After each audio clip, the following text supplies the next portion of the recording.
3 menit menuju jam 9, nanti saya izin untuk memulai acara pukul 9 tepat, Bapak Ibu sekalian.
Baik, waktu sudah menunjukkan pukul 9 tepat. Saya lihat di sini sudah hadir Pak Afif sebagai moderator.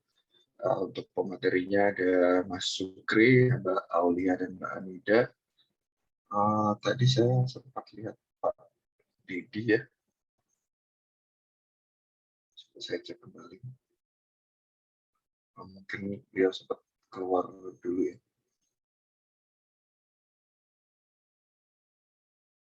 Baik, Pak Afif, saya izin mulai saja Pak Afif ya. Pak Didi sepertinya masih ke room utama Inggris, Pak. Bagaimana Pak Afif?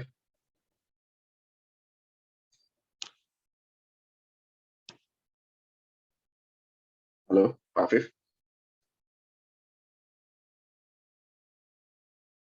Masih di mute, Pak Afif? Ya, silakan Mas. Baik, saya mulai saja Pak aja. Ya. Baik, Assalamualaikum warahmatullahi wabarakatuh. Selamat pagi. Selamat pagi, Bapak Ibu sekalian yang saya hormati. Alhamdulillah, kita berkumpul kembali ya di acara kolokium seri 9. Ini menjadi tanda juga kalau kita sudah memasuki seri akhir kolokium. Masih ada satu seri terakhir, seri 10, insya Allah diadakan di minggu depan. Nah, hari ini kita akan menyimak pemaparan dari 3 perekayasa atau calon perekayasa. Itu ada Mas Sukri Darmawan, Mbak Aulia Darjantun, dan Mbak Anida Rahmawati, dan insya Allah akan dimoderatori oleh Pak Afif. Sebelum kita mulai, ada baiknya kita berdoa untuk kesehatan dan kelancaran urusan kita masing-masing, keluarga dan saudara-saudara kita, juga untuk kelancaran organisasi ya, seperti acara Inggris yang sudah memasuki tahap gladi resik di hari ini. Mudah-mudahan kegiatan puncaknya nanti di hari Senin dan Selasa itu dapat berjalan lancar, dan juga para panitianya bisa berkoordinasi dan berimprovisasi terhadap semua kemungkinan atau tantangan yang mungkin muncul di saat pelaksanaan. Amin. Selanjutnya, ini Kalau Pak Didi mungkin belum join, langsung saya serahkan ke Pak Afif saja ya Pak, untuk membuka Ya, sekaligus terima kasih. mulai acara kolokium hari ini. Baik, langsung saja saya serahkan ke Pak Afif. Silakan Pak Afif. Ya, terima kasih. Selamat pagi. Assalamualaikum warahmatullahi wabarakatuh, teman-teman semua. Untuk kolegium hari ini ada 3 pembicara, ada Mas Sukri, ada Mbak Aulia, dan satu lagi Mbak Anida ya. Untuk menyingkat waktu, jadi langsung saja saya buka acara kolegium pagi ini. Kami persilakan Mas Sukri Damawan untuk menyampaikan materinya. Silakan. Waktunya 20 menit ya, 20 menit presentasi, 20 menit untuk diskusi. Ya, baik Pak, terima kasih untuk waktunya. Saya izin share screen bentar.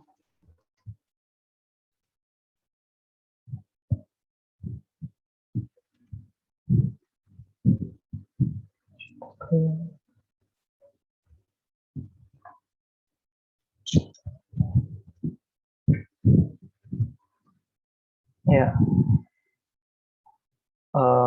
baik. Assalamualaikum warahmatullahi wabarakatuh. Alhamdulillahirrahmanirrahim. Allahumma sholli ala Muhammad wa ala ali Muhammad. Baik, untuk kolokium kali ini yang akan saya bawakan adalah judulnya yakni pemrograman pembacaan output signal alat ukur konsentrasi ozon menggunakan Arduino dan Python.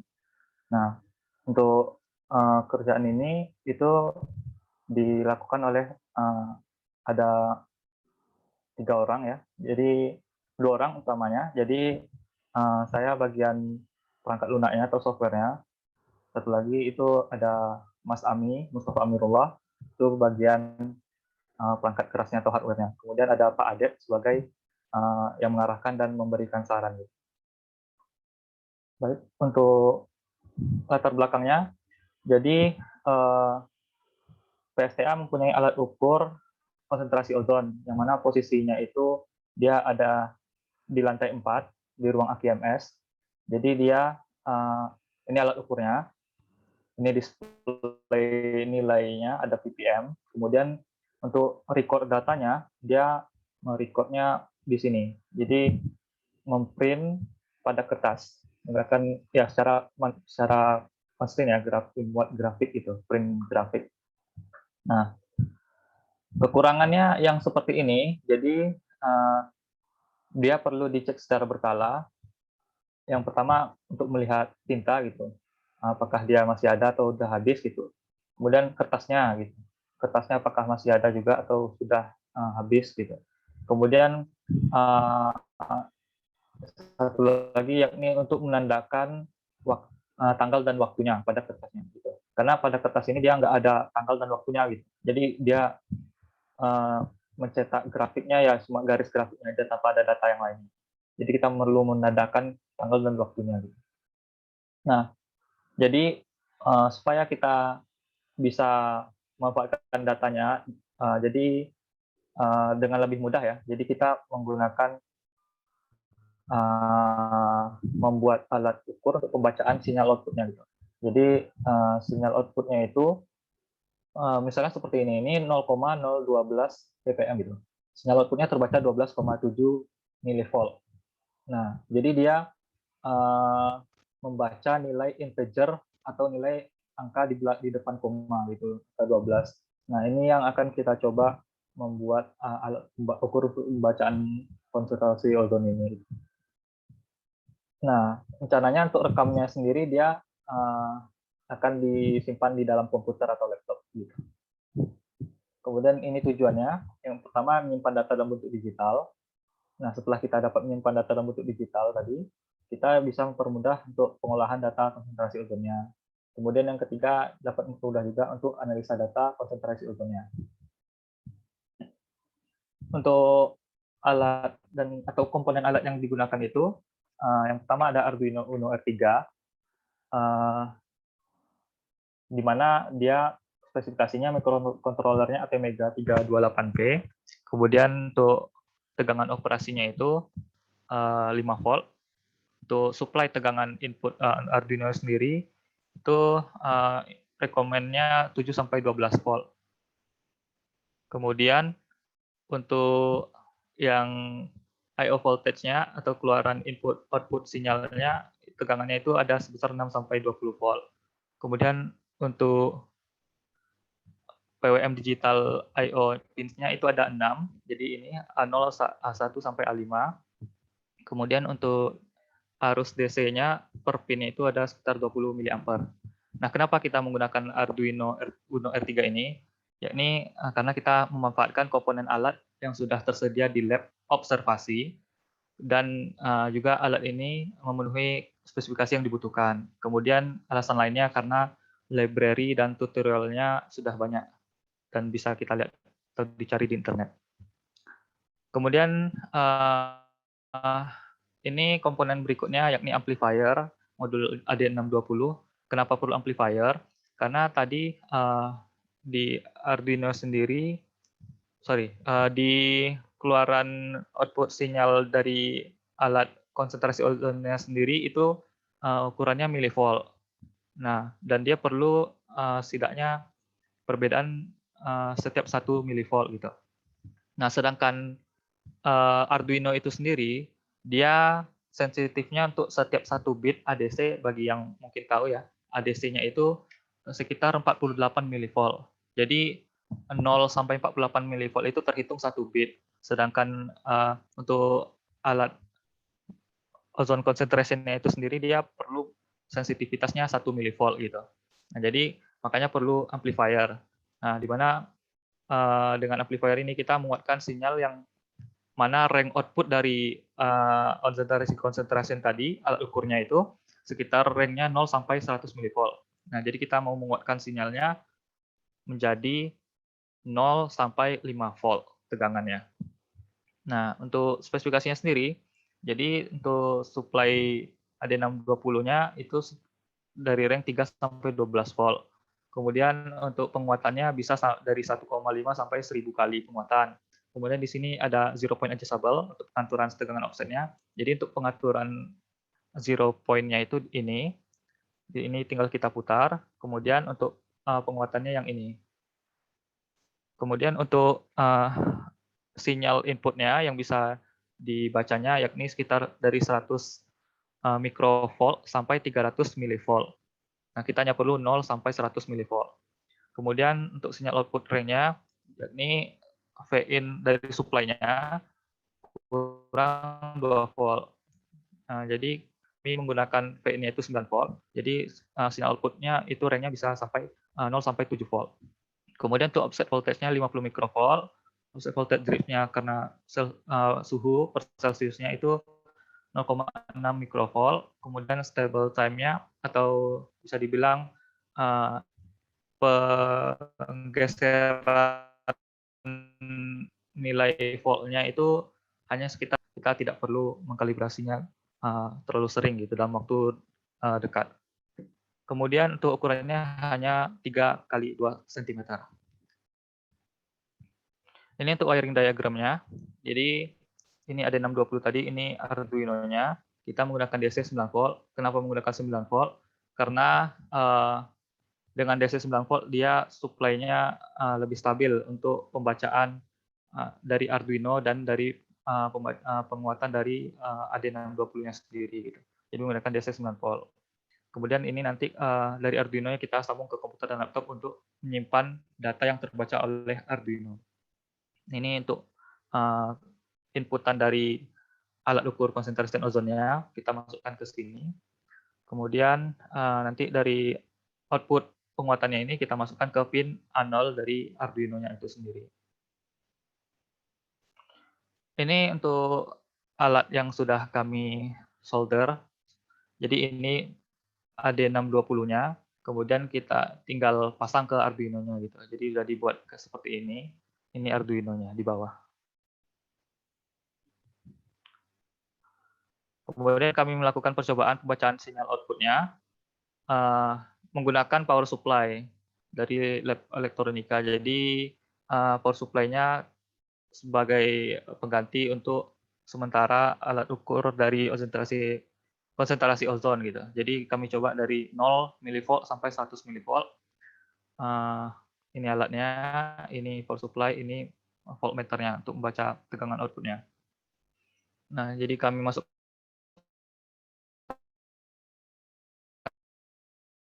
ke Excel.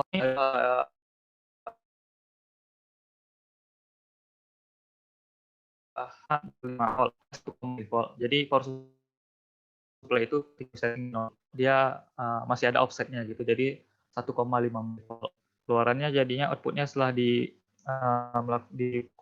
AD620 tadi sekitar 0,074 volt. Dan ini kami lakukan setiap stepnya dengan pertambahan 5 mV hingga sampai 100 mV yang ini 0,1 volt ini. Dan outputnya 4,98. Jadi kami ingin melihat berapa sih gainnya, karena gain dari alat AD620 sendiri kan kita tidak tahu ya, karena dia manual gitu. Jadi kita buat grafik, kemudian kita plotkan, kita cari dapat regresi linearnya berapa. Jadi ini dapat slope-nya 49,7689. Ini yang slope ini adalah gain-nya. Dan intercept ini karena kecil 0,002, jadi kita nggak terlalu diambil pusing gitu untuk intercept-nya sendiri. Kemudian R kuadrat. Jadi R kuadrat ini dari titik output ini berapa sih seberapa tepatkah dengan garis linear dari persamaan 49,769x tambah intercept-nya tadi. Nah, dia dapatkan nilai 0,99999. Ya, jadi bisa kita katakan penguatannya linear ya, gain-nya linear. Jadi kita tidak ambil pusing lagi untuk misalkan kalau grafiknya ternyata tidak linear, nah kita perlu rumus yang lain lagi. Karena ini sudah linear, jadi kita hanya perlu nilai slope-nya saja atau gain-nya. Kemudian ini untuk script Arduino-nya, jadi ini pin A0 yang digunakan untuk input, event time-nya ini untuk prototipe aja, misalkan ini 500 milisecond. Kemudian ini ADC voltage referensi dari Arduino-nya 5 volt. Ini gain yang kita dapatkan tadi dari slope grafik linear garis tadi. Kemudian ini untuk pembacaan, misalnya jadinya ini dari bit ADC Arduino, kita kalikan ke tegangan referensi bagi 1024. Kemudian kita voltage-nya tadi kita kali 1000, kita bagi dengan gain tadi. Itu untuk hingga mendapatkan hasilnya yang ini. Misalkan ini 1,5 volt milivolt gitu. Jadi terbaca nanti value-nya 1,5 gitu. Jadi ini untuk script Arduino-nya. Kemudian untuk penyimpanannya di dalam dalam komputer, kami menggunakan Python. Di mana library yang digunakan yang pertama ada serial, kemudian ada datetime untuk waktu. Serial ini untuk koneksi dengan Arduino. OS ini untuk letak file atau folder di komputer. Sampai ini untuk pengolahan datanya atau angkanya. Jadi ini untuk script Python-nya. Jadi ini waktu yang akan dicatat di dalam format file yang kita simpan itu CSV ya, .csv, separate B-nya begitulah. Jadi waktunya itu kita ambil dari waktu komputer gitu. Ini dia date time, year, month. Ini ada jamnya. Kemudian ini pembacaan port. Jadi ketika Arduino disambungkan ke komputer, maka komputer perlu mengetahui port mana gitu. Letak Arduino-nya. Jadi saya buat dengan script seperti ini. Jadi ketika Arduino sudah dicolokkan, disambungkan ke komputer, itu nanti di script-nya itu kita disuruh pilih port mana. Nanti akan ditampilkan port berapa yang ada Arduino-nya. Kemudian ini untuk membaca nilai dari Arduino, kemudian untuk dibaca datanya sehingga bisa disimpan di CSV. Dan untuk filenya itu sendiri, jadi dipisahkan per hari. Jadi satu hari itu satu file CSV untuk pembacaan datanya. Kemudian ini hasilnya. Ini CSV-nya, hasil penulisan CSV-nya. Ini script Arduino-nya. Ini script Python-nya. Ini untuk command prompt dari Python-nya itu sendiri. Kemudian ini untuk hasil dari filenya. Jadi filenya dibedakan berdasarkan hari. Ini kalau kita lihat melalui Excel. Nah, kendala dan kendala yang dialami selama ini. Jadi yang pertama, penguatan sinyal menggunakan, kami sebelumnya itu dulu menggunakan hanya op-amp sederhana, op-amp dengan rangkaian sederhana saja. Nah, saat melakukan pengetesan itu gain-nya tidak linear. Ada seperti fungsinya seperti sigmoid gitu, atau tan.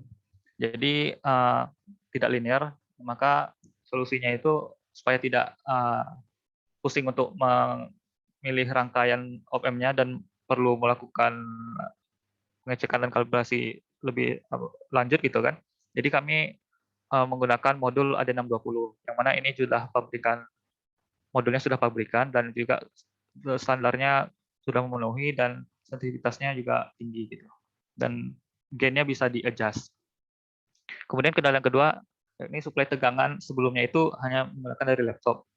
Nah, akibatnya hasil pembacaan tidak akurat dan stabil. Nah, untuk solusinya, jadi kami menggunakan adaptor dengan tegangan DC 9 volt untuk suplai Arduino dan AD620-nya. Nah, untuk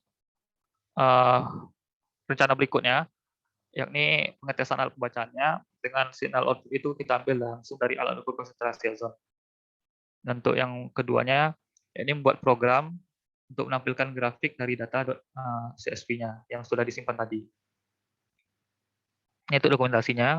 Jadi ini alatnya di ruang TMS. Kemudian ini saat melakukan solder, ini saat pengecekan atau pengujian. Ini masih amplifier dulu. Jadi ini yang dokumentasi waktu dulu. Sekian, terima kasih. Mohon maaf Pak, tapi apa saya masih ada waktu ya Pak? Kalau misalnya ada, saya mau demo. Oh, silakan. Oke, jadi saya dulu. 1 menit lagi sebenarnya. 1 menit ya Pak. 11 menit lagi. Oke. Jadi ini Arduino misalnya. Ini Arduino. Kemudian belum kelihatan ya? Kalau ingin belum kelihatan ya Pak? Belum. Tampilannya belum ya? Masih PPT, terima Mas kasih. Wawan. Gimana? Ini Masih Mas PPT yang tadi. Terima kasih tulisannya. Oh ya, yang penting dia ada nampil. Jadi ini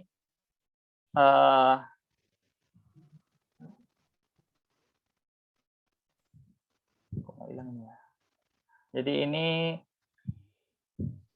programnya yang ini. Nah, ini kelihatan tidak ya Pak? Tuh, ya. Komen promnya. Ya. Nah, kelihatan. Jadi ini Arduino-nya sudah saya pasang ke laptop saya. Kemudian di sini tertera beberapa Arduino-nya COM4. Jadi kita tulis manual COM4, enter. Kemudian langsung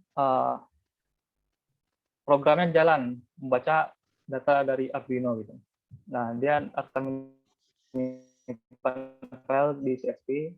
Jadi dia folder bulan 9. Ini dia data tanggal 17. Nah, kemudian ini hasilnya. Jadi otomatis. Nah, kita reload, update datanya, grafik gitu. Ini masih prototipe, jadi ntar data CSV-nya kita nampilkan dalam bentuk website gini ya. Jadi lebih interaktif. Ini bisa kita lihat value-nya. Ini misal kita bisa zoom misalnya. Kemudian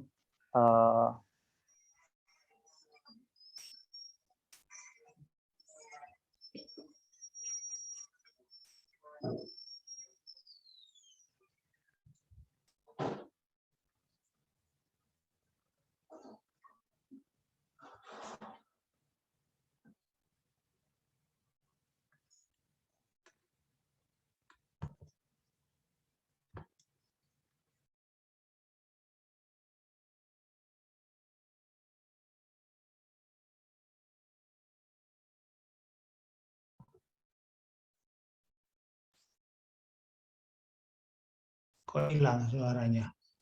Suaranya hilang, Pak Oh, Sugeng. ya Pak, maaf Pak, tadi terlempar sinyal internet. Jadi tadi sampai mana ya Pak terakhir? Sampai grafik ini. Oh ya, grafik ini. Jadi ini grafiknya berbasis web. Kita bisa download gambarnya. Kemudian ini kita bisa lihat value-nya. Kemudian ini kita bisa zoom out. Nah, kalau untuk rencana berikutnya lagi, kita akan membuat dalam bentuk GUI, graphic user interface. Jadi pengen nampilin grafik linear, karena sebelumnya tadi per detik ya gitu ya. Jadi ntar akan dibuat nilainya average per minute misalnya, atau average by hour gitu. Jadi itu rencana yang akan dilakukan berikutnya gitu. Sekian Pak untuk demonya. Terima kasih. Jika ada yang ingin bertanya atau memberikan saran masukan, dipersilakan.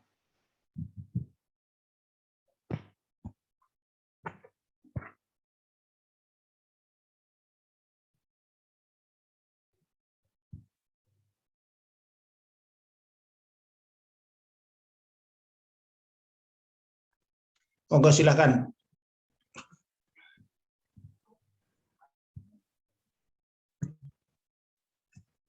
Ada? Ya, saya mau bertanya, Pak Afif. Bu, monggo Bu Wiwi. Ya, terima kasih. Oh, ya, siap. Terima kasih Mas Sukri. Ini bagus sekali ya, mungkin bisa jadi salah satu solusi ya, Pak, karena ini kan memang peralatan yang sudah lama ya, dan problemnya itu memang untuk transfer data ya. Ini tadi itu udah dalam bentuk konsentrasi ya Mas Sukri ya. Tadi saya lihat yang itunya di tab grafik yang tadi yang terakhir itu ya. Oh ya, rencana ini udah jadi karena ya langsung baca konsentrasinya gitu. Itu udah langsung baca konsentrasi ya. Itu tadi rencana seperti itu. Enggak, kalau lihat tadi yang hasil akhirnya tadi yang barusan aja terakhir tadi loh, yang grafik seperti ini gitu. Ini kalau saya lihat ini udah tulisannya ozone concentration. Ini udah yang tadi plot yang belum. Ini masih data dummy, Bu. Masih data dummy. Oh, data dummy. Oke. Bukan yang hasil di transfer data terus keluar ini, belum ya? Belum. Ya, soalnya tadi kan kalau dari penjelasannya itu masih bentuk tegangan CSV. ya keluarannya. Ya, tegangan. Ya, tegangan ya. Jadi sebenarnya kan nanti bisa itu ya, akhirnya konsentrasi ya. Kalau dia akan seperti ini, Bu. Konsentrasi kan ini ppm gitu. Ini 0,012. Sedangkan ini 12,7 milivolt. Sebenarnya kita tinggal membaca ini milivolt ini 12-nya ini angka 8, nah, jadi di Excel itu kan konversinya seperti itu nanti. Ya, mengkonversi langsung aja dari berarti harus mengkonversi dari tegangan ke konsentrasi. Tinggal kali 1000 atau bagi 1000 gitu. Jadi ini 12 ini itu langsung nilai, anggap aja itu ppm bagi 1000 gitu. Nilai 12 bagi 1000 langsung itu nilai konsentrasi 0,012 ppm. Karena ini sebelumnya kami sudah ngetes, dia nilainya misalnya 0,012, maka dia terbaca 12,7 volt. Kalau dia 11 misalnya, maaf gambarnya nggak ada di sini. Jadi kalau misalnya dia 0,011 gitu kan, dia terbaca 11,7 milivolt. Seperti itu, Bu. Oke, jadi konversinya seperti itu ya. Nah, tinggal bagi 1000 aja dari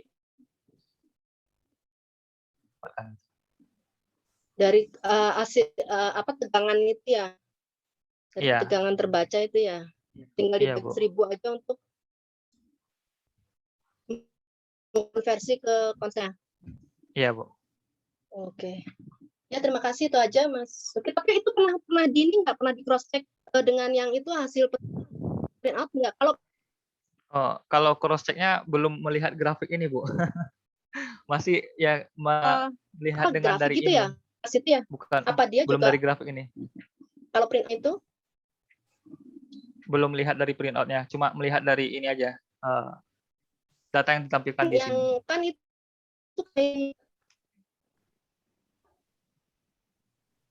Maaf, ini sinyal saya yang putus-putus atau Ibu Wiwi-nya ya? Kayaknya mungkin dari saya deh. Internet di sini mungkin. Iya, Bu. Kalau di iya. saya mah jelas kedengarannya. Iya, Bu. Ada lagi, Bu, yang ingin Ya ditanyakan paham atau saya sekarang. Iya, udah paham saya. Terima kasih Mas Sukri. Baik, Bu, sama-sama. Terima kasih, Bu. Masih ada lagi teman-teman?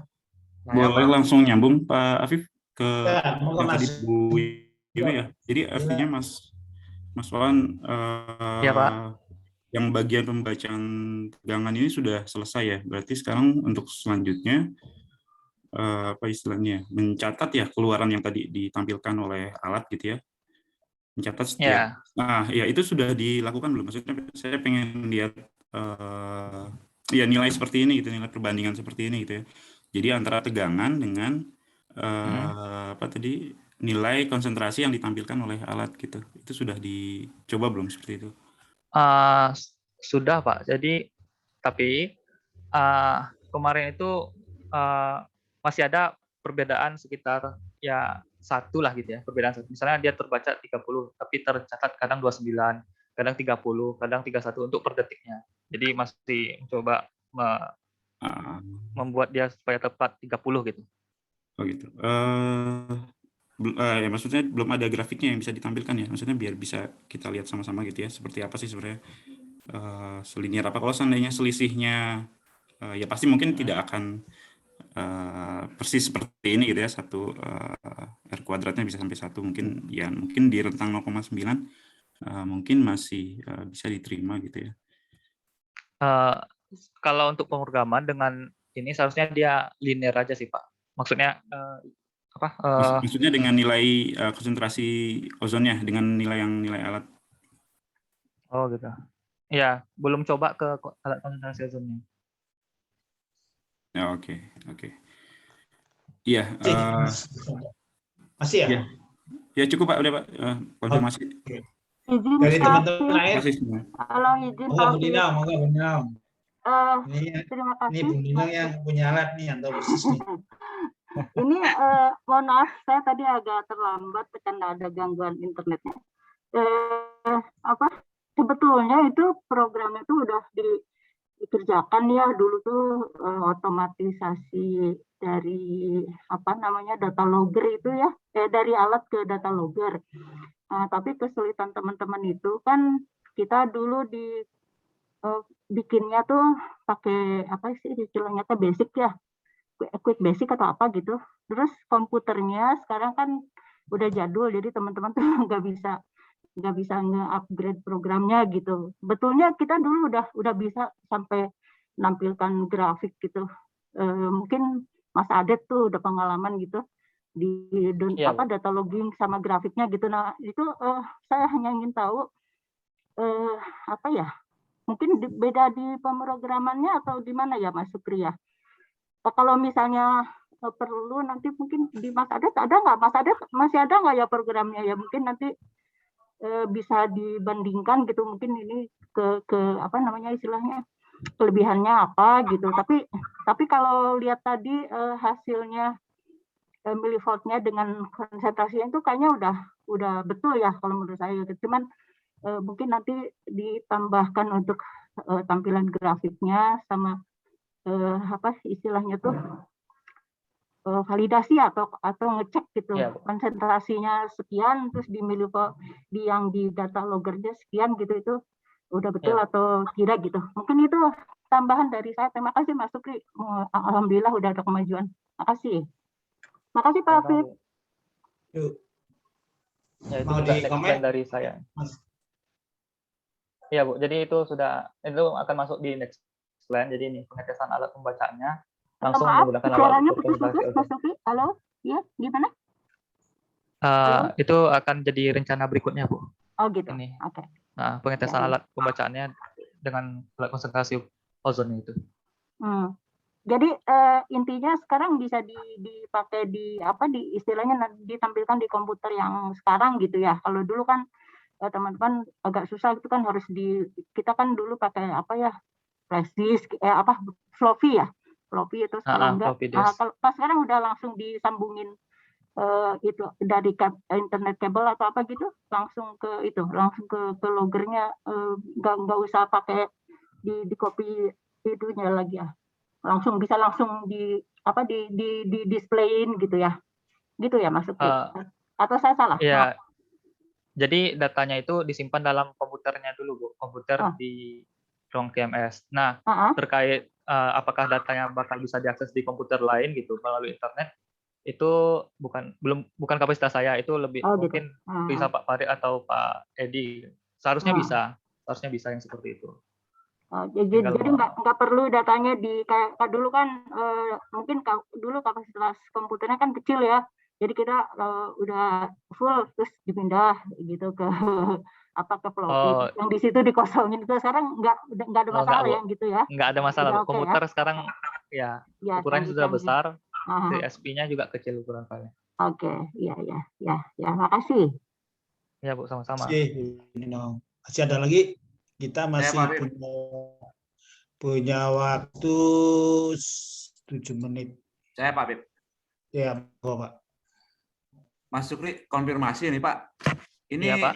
Mas Sukri ini membaca data dari logger ataukah dari alat langsung? Kalau tadi yang dirancang sirkuitnya itu apa yang langsung, Pak?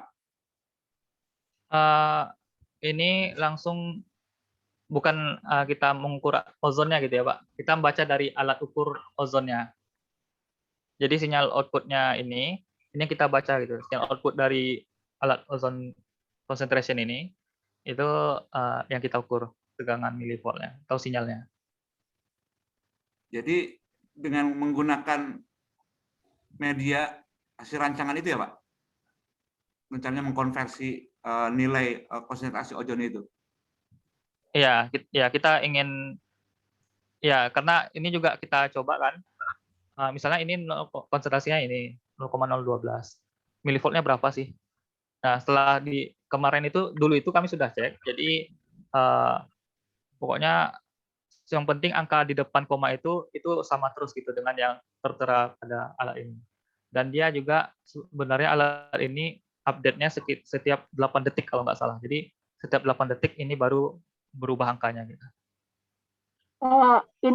Ini sedikit Mas Supri, itu bukan 8 detik, seingat saya 12 detik Pak. Oh iya baik Bu, berarti 12 detik. 12 detik satu ini satu display itu dulu tuh 12 detik seingat saya di spek alatnya ya. Jadi setiap ganti ini di tampilan tuh 12 detik gitu, bukan 8. Koreksi. Makasih. Baik Bu, ini saya ubah nanti programnya. Nah, keterkaitan dengan tampilan alat dengan tampilan yang di bawah itu, Pak, apakah itu untuk jasnya itu dengan cara kalibrasi yang tadi disampaikan oleh Mas Sukri itu, Pak? Atau gimana, Pak? Iya. Boleh diulang lagi, Pak? Gimana maksudnya? Di sini kan tadi Mas Sukri menyampaikan ada suatu kalibrasi yang tidak setiap saat ya, Pak ya? Oh ya, yang ini ya. Nah, itu apakah untuk menyesuaikan tampilan yang di alat ozonnya ataukah yang di sirkuitnya itu, Pak? Untuk pembacaannya aja, Pak. Alat ozonnya nggak akan terpengaruh ini. Jadi untuk pembacaan ke komputernya aja yang terpengaruh. Untuk kalibrasi yang ini. Nah, kesesuaiannya gimana, Pak? Waktu yang diterima, data yang diterima oleh alat ozon dengan waktu yang diterima pada sirkuit yang dirancang itu, Pak. Kesesuaiannya itu. Nah, jadi untuk waktunya, karena ya kita pakai waktunya itu yang tercatat data waktu komputer ya. Jadi dia nggak ada delay waktu lama gitu. Misalnya menit ke-10 gitu ya. Misalnya jam 9.36 sekarang gitu ya. Jadi ntar yang di CSP-nya juga jam 9.36 gitu, teranya di CSP-nya. Jadi data saat waktu tersebut. Oh, dari sesuaikan sinkronisasinya ya, Pak ya? sesuaikan dengan komputer, Pak. Anggap aja data saat itu tanggal berapa, waktunya jam berapa, detik berapa, dan dia langsung baca itu terbaca berapa gitu. Oke. Iya Pak, sehingga nanti kan mungkin tampilannya itu bisa per detik atau per menit atau per jam ya, kumulatif. Iya Pak, itu rencananya dibuat bisa ditambahkan ntar bakal melihatnya secara per detik atau per 12 detik maksudnya, atau mau dilihat per average per 1 menit gitu kan, atau dirata-ratakan per 1 jam gitu. Yang penting kita untuk saat ini objektivitasnya itu kita bisa membaca data dari originalnya ini menjadi data CSV yang ini tadi. Rencana perekamannya sesuai dengan waktu yang diterima oleh alat Ozoni itu, Pak? Waktu komputer, Pak. Bukan, maksud saya itu yang akan direkamnya itu sesuai dengan data yang diterima oleh alat ukur konsentrasi ozon itu ya? Iya, pastinya. Iya, kalau nilai konsentrasi ozonnya ya. Langsung direkam Pak Mahmud, kayaknya nggak ada delay time gitu ya Mas Sukri ya. Jadi begitu ini langsung dia masuk ke komputernya gitu. Jadi nggak ada delay time. Alatnya jam berapa, datanya masuknya jam berapa gitu. Kayaknya direct itu loh Pak Mahmud. Makasih. Iya Bu. Makasih Bu. Oke, makasih Pak Ahmad, waktunya tinggal 2 menit. Makasih Mas Sukri. Saya ngelihat ini cukup bermanfaat nanti. Kalau saya bilang ini sebagai integrator sebenarnya.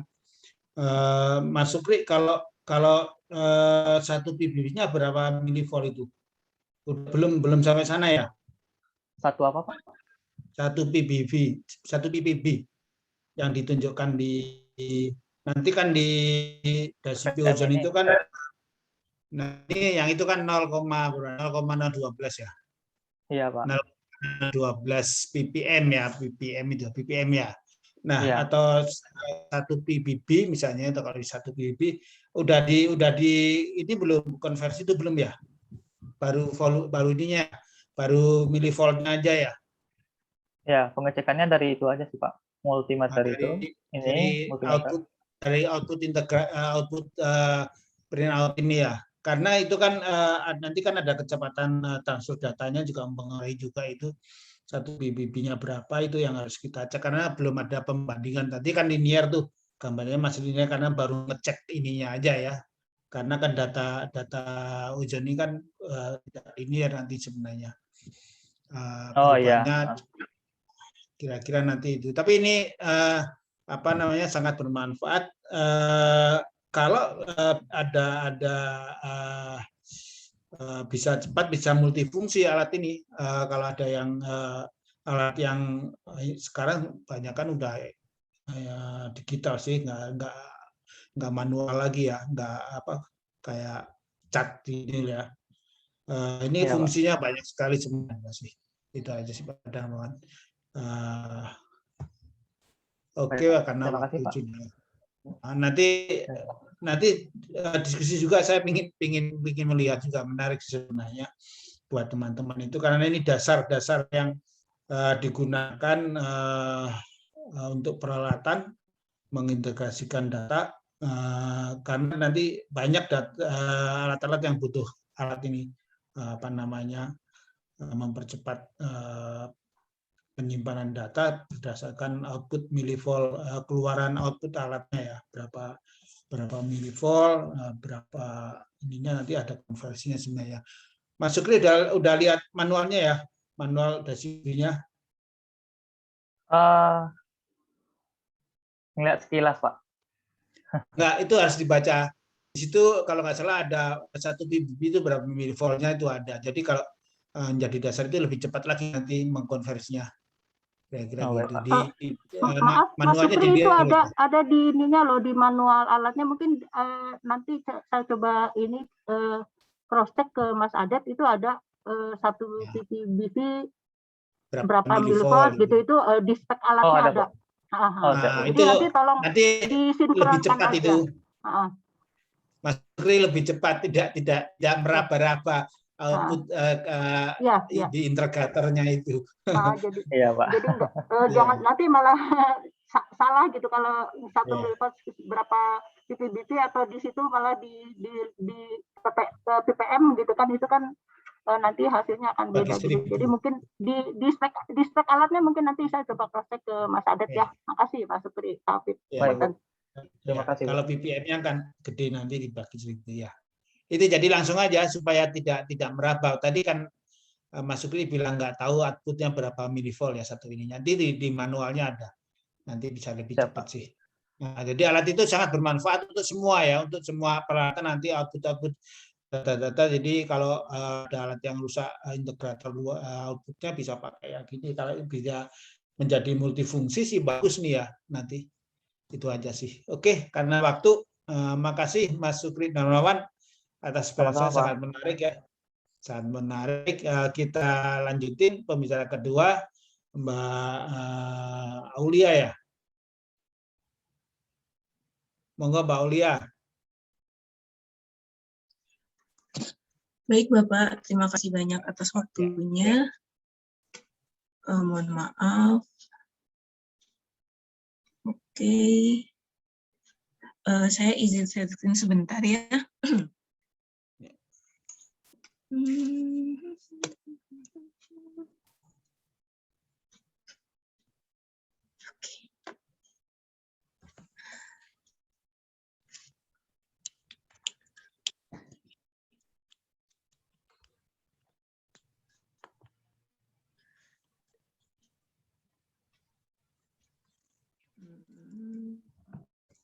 Share screen.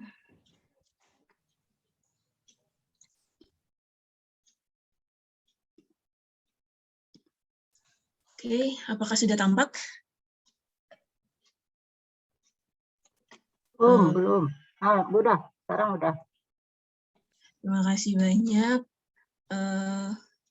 Di sini saya akan menampilkan hasil studi saya semasa sarjana dengan judul klasifikasi spesies Plasmodium malariae dan Plasmodium ovale pada citra mikroskopik digital sediaan darah tipis.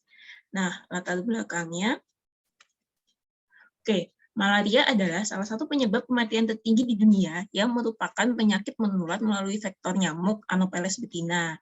Nah, penyakit ini ditularkan dengan perantara nyamuk dan cukup banyak terjadi di sekitar bagian Indonesia Timur. Di sini penyakit malaria ini disebabkan oleh parasit yang disebut dengan parasit Plasmodium. Terdapat 5 jenis spesies Plasmodium penyebab malaria. Nah, untuk kasus malaria sendiri, Indonesia menjadi negara tertinggi nomor 2 setelah India dengan jumlah kasus terbanyak di wilayah Asia, terutama di mana daerah persebaran transmisi dengan nyamuk Anopheles ini yang cukup tinggi. Terdapat berdasarkan hasil laporan Kementerian Kesehatan 2021, terdapat beberapa provinsi yang masih memiliki kasus malaria tinggi, terutama di daerah Nusa Tenggara dan juga daerah Papua. Namun, yang menjadi perhatian dan kasus yang cukup menarik, terdapat kasus endemi tinggi di Kabupaten Penajam Pasar Utara, di mana kabupaten tersebut termasuk salah satu calon ibu kota negara baru Indonesia nantinya. Gitu. Nah, dari hasil studi didapati terdapat penelitian yang mencari hubungan antara transmisi malaria dan aspek meteorologinya. Di sini didapatkan dari paper milik Ratched Dubanic dalam judul On the Relation of Meteorological Parameter and Malaria Transmission. Didapati dari dua spesies parasit malaria yang paling umum, yaitu Plasmodium vivax dan falciparum, pada suhu di sekitar 20-25 dan juga 30 hingga 35 derajat, atau di atas 20 derajat itu, satu kali siklus kehidupan parasit Plasmodium ini menjadi lebih cepat. Sedang pada penelitian yang dilakukan Ratched Dubanic ini, dilakukan di kota Kolkata, India. Nah, dilihat dari kecenderungan ketika suhunya makin tinggi, siklus hidup parasit ini menjadi lebih cepat, yaitu dari yang tadinya 15 hingga 25 hari menjadi 10 hingga 20, bahkan mencapai angka 6 hingga 10 hari. Nah, siklus hidup yang menjadi lebih cepat ini beresiko juga kepada transmisi yang lebih cepat, karena siklus hidup parasit ini terdapat dua. Satu siklus hidup pada nyamuknya, dua siklus hidup pada inang manusia.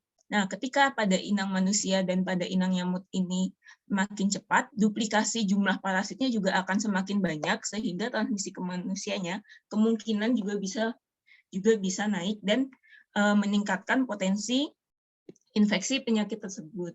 Jadi mungkin ini bisa menjadi perhatian juga karena dari beberapa aspek tersebut dapat dicari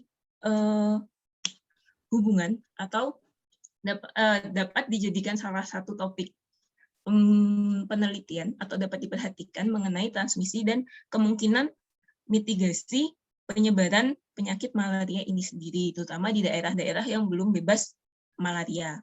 Daerah bebas malaria itu adalah daerah yang dalam 3 tahun terakhir tidak terdapat transmisi lokal malaria itu sendiri. Salah satu daerah yang sudah menjadi daerah bebas malaria adalah DKI Jakarta. Itu. Sedangkan selanjutnya dalam hasil yang saya sebelumnya ada 4 jenis parasit utama Plasmodium, yaitu Plasmodium falciparum, Plasmodium vivax, Plasmodium ovale, dan Plasmodium malariae. Dilihat dari jenis-jenis ini ya, dari jenis-jenis dari bentuk parasitnya. Jadi parasit ini masing-masing menginfeksi sel darah merah dalam tubuh manusia. Dilihat dari masing-masing spesies memiliki karakteristik yang berbeda-beda, di mana karakteristik pada falciparum, vivax, dan ovale ini lebih cenderung bulat, dan malaria ini lebih cenderung bulat, sedangkan pada Plasmodium ovale ini cenderung amoeboid atau tidak berbentuk. Nah, namun pada kasusnya Plasmodium falciparum dan Plasmodium vivax adalah 2 kasus yang paling sering ditemukan. Plasmodium ovale dan Plasmodium malaria ini termasuk yang jarang ditemukan, sehingga data yang disimpan dan data yang didapatkan itu kurang begitu variatif dan kurang begitu banyak. Sebenarnya masih ada satu lagi parasit Plasmodium yang ditemukan belum terlalu lama, mungkin dalam jangka 10 tahun terakhir, yaitu Plasmodium knowlesi. Dan panduan cara membedakan masing-masing parasit untuk tim yang nantinya tim pelabuhan kesehatan dan tenaga kesehatan untuk mendeteksi ada tidaknya parasit Plasmodium pada darah manusia, yang berarti manusia itu sudah terinfeksi oleh malaria. Nah, sebelumnya selama ini deteksi malaria dari kasus yang terdapat di Indonesia, kan deteksi malaria ini kan kebanyakan masih berada di wilayah Indonesia Timur.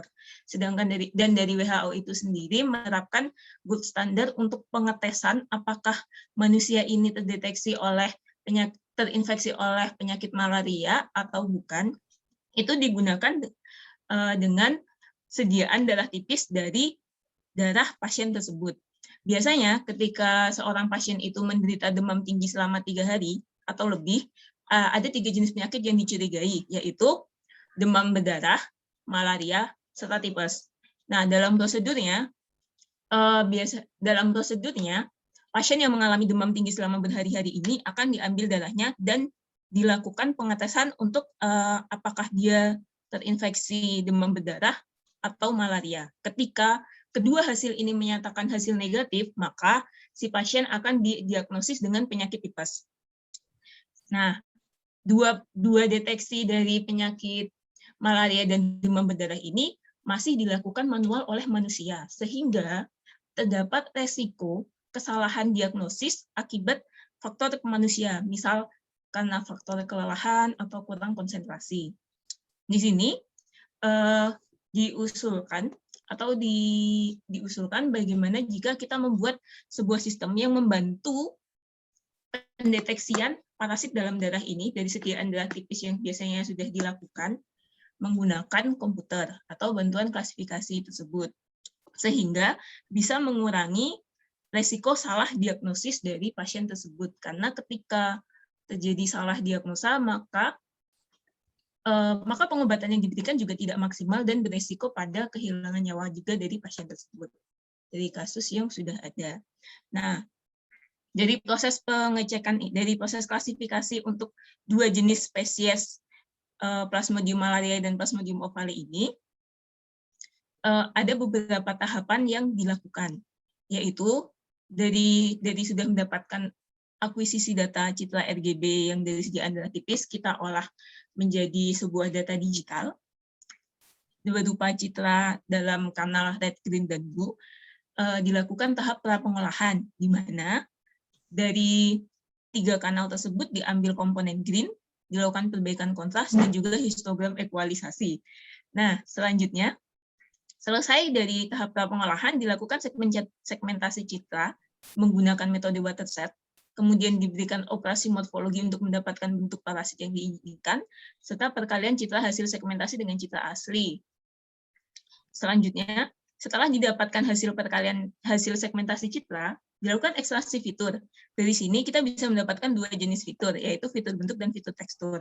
Selanjutnya dilakukan seleksi fitur yang paling signifikan dari bentuk dan tekstur, kemudian dilakukan klasifikasi menggunakan metode multi-layer perceptron dan didapatkan hasil klasifikasi. Nah, dataset yang digunakan di sini, karena di sini berfokus pada 2 spesies, Plasmodium ovale dan Plasmodium malariae, di sini kita memerlukan data berupa data parasit masing-masing spesies serta data yang bukan parasit. Data bukan parasit di sini biasanya yang terdapat pada sediaan itu yang sering disalahartikan menjadi data parasit adalah data berupa artefak juga dan juga sel darah putih. Sel yang dideteksi dari masing-masing parasit ini biasanya yang dicari bentuk nukleusnya, karena ini yang paling mudah untuk diidentifikasi. Nah, seperti sel darah putih, nukleusnya sangat banyak dan sangat besar, berbeda dengan masing-masing parasit yang menginfeksi sel darah merah. Dan juga artefak ini biasanya terjadi karena ketidakhalusan dalam pembuatan sediaan. Di sini, dari sediaan yang berupa preparat yang dilihat menggunakan mikroskop, diubah menjadi data digital menggunakan dua alat, yaitu kamera DSLR Nikon D5200 serta kamera tertanam mikroskop Olympus CX40. Dari hasil akuisisi data didapatkan 49 citra Plasmodium ovale, 34 citra Plasmodium malariae, 8 citra sel darah putih, dan 68 citra artefak. Selanjutnya, pada tahapan pra-pengolahan. Nah, di tahapan pra-pengolahan tadi terdapat salah satu subtahap berupa ekstraksi sinyal green, kanal green. Pada citra terdapat 3 kanal yang menyusun citra tersebut, yaitu kanal red, green, blue. Seperti jika di printer berwarna, jika kita melakukan refill atau yang warna-warna pada printer berwarna itu kan terdapat warna berupa red, green, blue, di mana citra warna ini merupakan kombinasi dari penjumlahan ketiga kanal tersebut. Jika dilihat dari citra yang masih berwarna RGB ini tadi, karena terdapat kecenderungan persebaran yang masih sangat luas, agak susah untuk melakukan beberapa operasi menunjukkan mana sih si parasit itu kepada komputer. Jadi di sini kita mencoba dengan memecahnya masing-masing ke kanal red, green, dan blue. Di sini adalah gambar Plasmodium malariae, dan di sini adalah gambar Plasmodium ovale. Nah, dari masing-masing kanal ini dapat dilihat bahwa pada kanal red, dia terlihat sangat kontras, di mana latar belakangnya benar-benar menjadi putih, tapi terdapat beberapa data yang hilang di sisi sel yang terinfeksi oleh parasit. Sedangkan untuk citra yang dari Plasmodium ovale, gambar makin sulit dibedakan antara citra yang kita ambil si parasit ini dengan background-nya. Selanjutnya, ketika kita bandingkan dengan kanal hijau, kanal green, objek yang akan kita ambil, si parasit ini terlihat lebih jelas jika dibandingkan dengan background-nya. Begitu pula dengan citra untuk spesies Plasmodium ovale. Nah, untuk kanal biru, dia cukup bisa dibedakan, namun kontras antara si objek yang akan kita ambil dengan latar belakangnya masih tidak setinggi yang dengan dengan kanal hijau. Sedangkan untuk Plasmodium ovale sendiri, ketika kita menggunakan kanal blue ini, objek malah makin tersamarkan karena makin tidak bisa dibedakan antara objek dengan latar belakangnya. Selanjutnya, nah setelah kita mendapatkan bahwa citra terbaik yang bisa kita ambil itu dari kanal hijau, kita melakukan proses pra-pengolahan sebelum proses ekstraksi fitur dan sebelumnya. Di sini adalah contoh citra RGB yang kita ambil. Di sini adalah kanal green yang kita ekstraksi. Nah, dari kanal green ini kita bisa mendapatkan nilai histogramnya. Nilai histogram ini sendiri dapat bervariasi dan memiliki puncak yang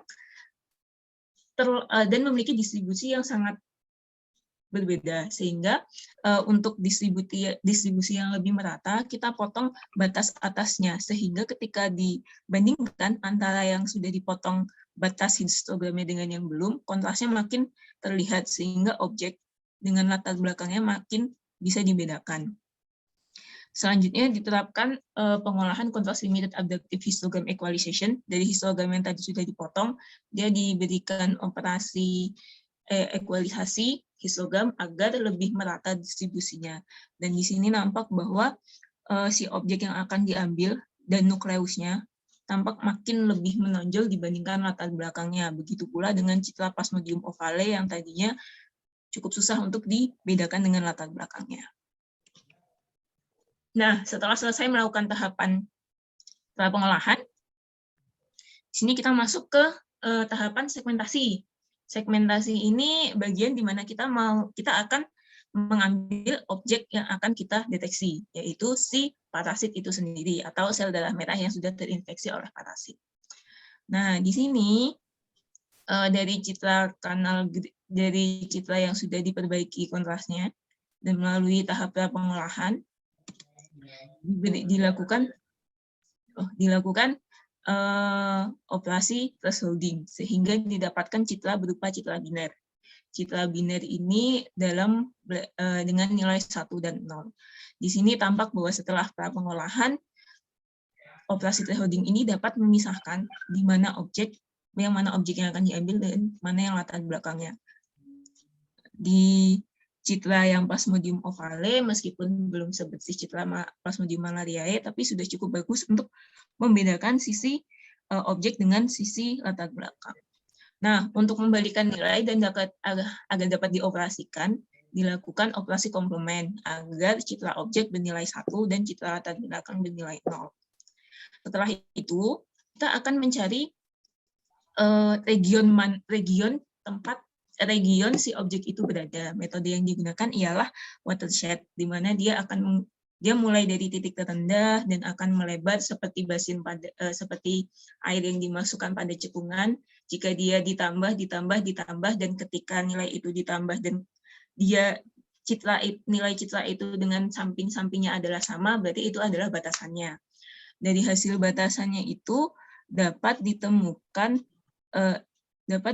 dia bisa labeling segmentasi objeknya ini berbeda dengan bagiannya. Seperti yang pada citra malaria ini, terdapat beberapa region, yaitu region si parasit, region background 1, background 2, background 3, background 4. Nah, sedangkan pada hasil Plasmodium ovale sendiri masih terdapat banyak region, namun pada sisi objeknya dia bisa menjadi satu region yang cukup besar. Selanjutnya, pada tahapan segmentasi berikutnya dari hasil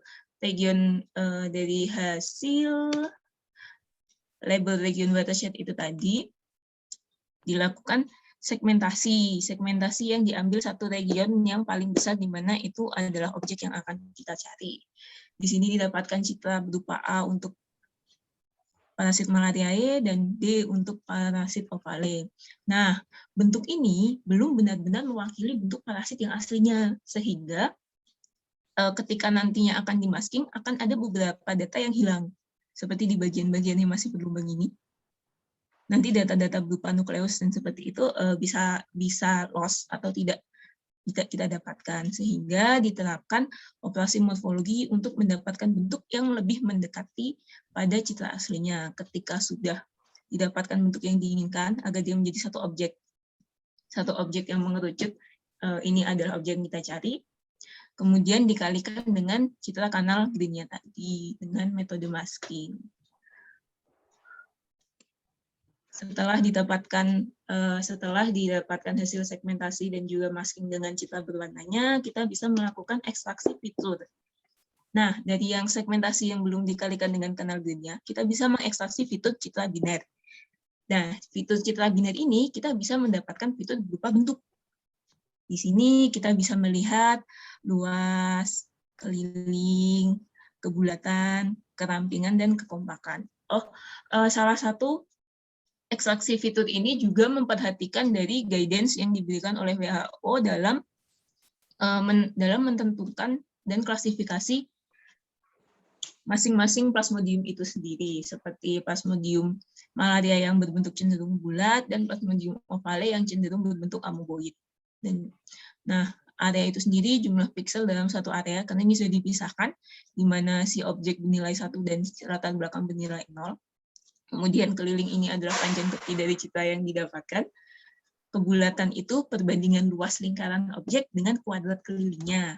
Kerampingan itu perbandingan antara lebar objek dan panjang objek. Jadi kita bisa menentukan apakah dia bulat sempurna atau lebih cenderung kepada oval.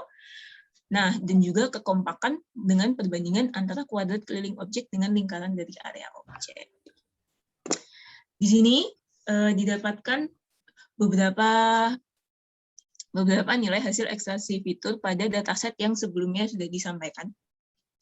Dengan distribusi biru tua berupa merupakan data milik parasit malariae, biru muda merupakan data bukan parasit, dan merah merupakan nilai data plasmodium ovale. Jika kita hanya menggunakan salah satu aspek fitur yang didapatkan saja, tampak bahwa data itu tumpang tindih. Seperti ada 43 data di sisi sini, di mana dia pada luas area ini itu bisa sama-sama terdiri atas Plasmodium malariae, Plasmodium ovale, dan juga bukan parasit. Sehingga kita tidak bisa membedakan ketiga kelas ini hanya menggunakan areanya saja. Begitu pula dengan kebulatan. Nah, dari sisi perimeter atau keliling juga tidak dapat digunakan secara sendirian untuk menentukan apakah dia spesies PM, spesies PO, atau bukan parasit. Selanjutnya, untuk dari kekompakan juga tidak dapat digunakan secara sendirian, sehingga perlu dilakukan seleksi fitur. Nantinya fitur mana saja yang berkombinasi, yang bisa dikombinasikan untuk menentukan fitur-fitur yang signifikan kepada klasifikasi PM dan PO ini. Nah, selanjutnya setelah ekstraksi fitur teks bentuk, dapat dilakukan ekstraksi fitur tekstur pada citra yang sudah dimasking dengan citra kanal grid. Di sini, fitur tekstur yang diambil adalah kontras, korelasi, energi, dan homogenitas, yaitu garis frekuensi spasial dari citra dan ukuran penyebaran elemen matriks citra. Korelasi itu informasi mengenai struktur linear dalam citra. Energi ini merupakan indikator keseragaman citra. Homogenitas itu keseragaman citra berderajat keabuan Sionis. Nah, dari sini didapatkan sebaran masing-masing fiturnya. Masih terdapat fitur yang tumpang tindih antara PM, PO, dan bukan parasit. PM, PO, bukan parasit. Sehingga masing-masing fitur tidak bisa digunakan secara single atau satu-satu untuk membedakan ini spesies PM, spesies PO, atau bukan parasit. Nah, seleksi fitur yang digunakan menggunakan aplikasi milik WK dari Institut Waikato. Dia menyediakan banyak metode. Salah satu metode yang ada adalah metode wrappers, di mana di sini ada 1, 2, 3, 4, 5, 6, 7, 8, 9. Dari kombinasi 9 fitur ini, dilakukan pengetesan dan simulasi signifikansi masing-masing fitur. Dari 9 fitur yang ada ini, pertama-tama dilakukan pengecekan dan simulasi menggunakan satu fitur. Apakah hasilnya sudah cukup signifikan? Jika sudah cukup signifikan, maka dilakukan subset kombinasi fitur berikutnya dengan fitur nomor 2, 3, 4, dan seterusnya hingga fitur nomor 9. Dari hasil tes signifikansi menggunakan metode Wrappers ini didapatkan bahwa fitur yang tersignifikan dari 9 fitur yang sudah kita dapatkan tadi, terdapat 5 fitur, yaitu kontras, korelasi, homogenitas, dan luas objek. Selanjutnya, setelah selesai menggunakan fitur mana yang akan dipakai, dilakukan klasifikasi menggunakan metode multi-layer perceptron. Pada klasifikasi ini terdapat 2 tahapan, yaitu tahapan training dan tahapan testing, menggunakan dataset yang sudah didapatkan tadi. Nah, di sini untuk pemisahan data training dan data testingnya digunakan K-fold cross validation dengan nilai vote sebanyak 10, sehingga sejumlah dataset yang sudah terdiri dari 3 kelas, parasit Plasmodium malariae, Plasmodium ovale, dan bukan parasit, dibagi ke dalam 10 kelas, 10 batch data, di mana 1 dari 10 itu tadi dijadikan sebagai data training dan 9 lainnya dijadikan sebagai data testing. Nah, learning yang digunakan pada klasifikasinya ada 0,3 dan 500 efforts. Berikut hasil klasifikasi yang didapatkan dengan metode multi-layer perceptron tadi. Didapatkan nilai true positif. True positif itu adalah nilai parasit malariae yang dideteksi sebagai parasit malariae, nilai parasit ovale yang dideteksi sebagai parasit ovale, dan bukan parasit yang diklasifikasikan sebagai bukan parasit. True negatif itu sendiri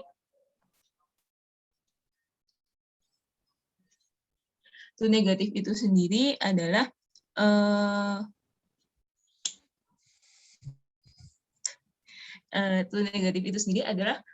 ketika dia bukan Plasmodium malariae dan dinyatakan sebagai bukan Plasmodium malariae.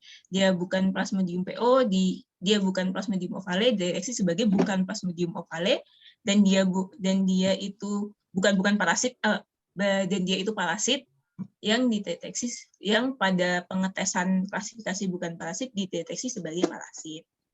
Nah, false positif ini adalah data di mana dia sebenarnya bukan Plasmodium malariae, tapi dideteksi sebagai Plasmodium malariae.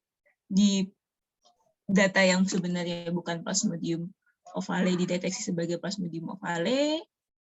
Dan untuk false negatif ini, data ketika sebenarnya dia itu parasit, tapi dideteksi sebagai bukan parasit. Dari ketiga hasil ini, kita bisa mendapatkan karena dalam bidang medis yang biasa digunakan untuk metode pengecekannya akurasi itu sensitivitas, spesifisitas, dan akurasi, dapatkan nilainya sebagai berikut dengan perhitungan. Nah, dengan perhitungan akurasi, Mbak, ya. Oh iya Pak. Waktunya ya. Baik Pak. Akurasi ini merupakan jumlah dari total positif dan true positif dan true negatif dibagi dengan total semua dataset yang ada. Sensitivitas ini true positif dibagikan dengan data true positif dan false negatif, artinya data yang benar dibagi yang data benar. Spesifitas ini true negatif dibagikan dengan data yang dianggap negatif, sehingga didapatkan akurasi total 95%, sensitivitas total 93%, dan spesifitas total 97%. Sekian dari presentasi saya kali ini. Waktu saya kembalikan. Terima kasih.